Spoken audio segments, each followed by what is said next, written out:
The first consistory of Pope Leo XIV's pontificate will be held on January 7th and 8th. It's an event that could change the course of the contemporary Church. The Cardinals will gather in the Vatican to discuss doctrine, internal unity, and the spiritual legacy to be passed on to the faithful of the third millennium.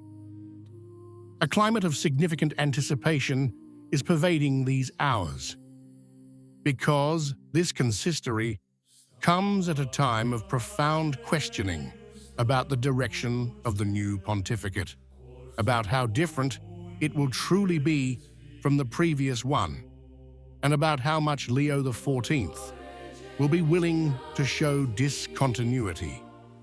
The debate gains strength thanks to the words of an American canonist known for his rigor, Father Gerald Murray.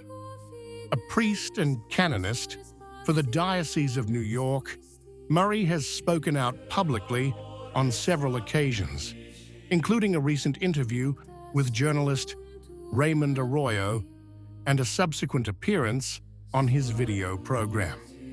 His reflections quickly became a point of reference for those who carefully observe the movement of the new pontificate and the role of the upcoming consistory. The most heated issue concerns the position of Cardinal Victor Fernandez, current prefect of the dicastery for the doctrine of the faith. Murray maintains that the doctrinal guidance of the Church cannot be entrusted to someone who, in his view, carries a wealth of questionable publications from a pastoral and theological perspective. In recent months, in fact, controversial writings attributed to Fernandez have resurfaced, which have caused strong unease in large sectors of the Church.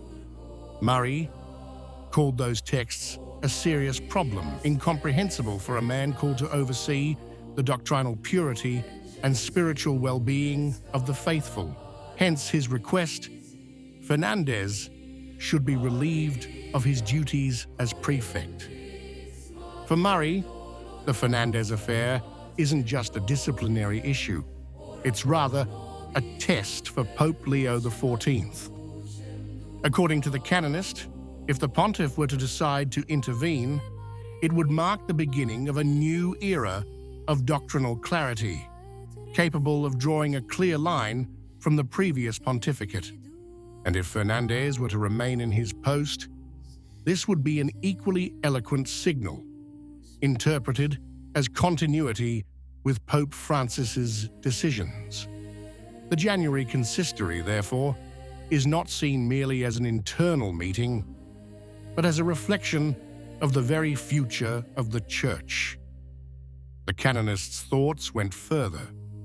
Arroyo asked him what he would say to the Cardinals if he had 2 minutes of microphone time during the consistory. Murray responded that the Church must recognize that in recent years some ideas have been introduced that tradition has never taught.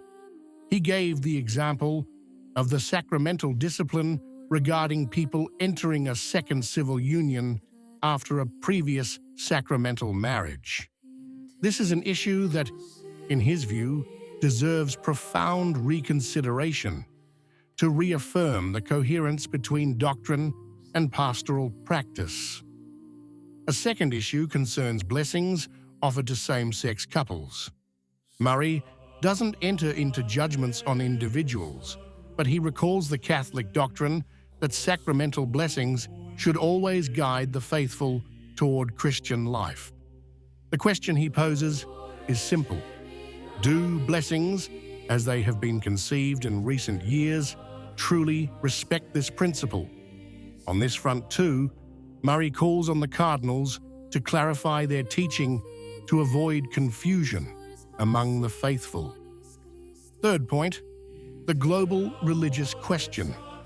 Murray recalled a previous statement signed by Pope Francis, which stated that God desires the presence of many religions in the world. According to Murray, this sentence requires theological exploration to distinguish God's will from the simple historical fact of religious plurality. These are complex questions, but in the canonists' view, they must return to the center of the discussion.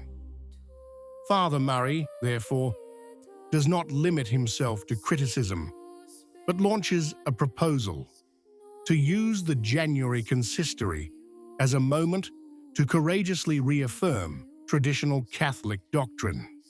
His wish is for the Cardinals to speak frankly, asking Pope Leo XIV to restore strength to the teachings that have guided the Church for centuries, and which, according to many observers, have experienced a phase of confusion or weakening in recent years. Another element that fits into this scenario is the recent meeting between Monsignor Athanasius Schneider and Pope Leo XIV. Schneider is known for being one of the most listened to voices in the world of Catholic tradition. On December 18th, he had a long private audience with the Pope, lasting just over half an hour. The content of the meeting remained confidential, but Schneider publicly expressed his deep gratitude to the Pope for his willingness to listen and for his attention to the proposals presented for the spiritual good of the Church. This seemingly simple detail is interpreted by many as a sign of the new climate prevailing in the Apostolic Palace. A Pope who listens, engages in dialogue, and opens his doors to those who represent traditional sensibilities. This element, combined with the media pressure on Murray's words, also contributes to portraying the January consistory as a fundamental crossroads. Today, the question circulating among Catholic public opinion is clear. Will the consistory of January 7th and 8th be a symbolic moment, or will it become an event capable of changing the trajectory of the Church? The weeks leading up to the meeting are fraught with questions. Will the doctrine of the faith be reorganized? Will Cardinal Fernandez remain in his post? Will the new pontificate demonstrate a change of pace? The Catholic world awaits answers, with caution, with hope, with fear, because the Church's legacy is not a museum to be preserved, but a living mission to be transmitted. It is against this horizon that Leo XIV will find himself, with the Cardinals gathered in the Vatican, called to discern, to speak frankly, and to remember that the world is watching. January 7th and 8th, therefore, will not be just dates on the calendar. They will be a signal, and from that signal, we will understand whether the new pontificate intends to preserve, renew, or transform. Time will tell the rest. What do you think? If you liked the video, comment, Amen. God bless you.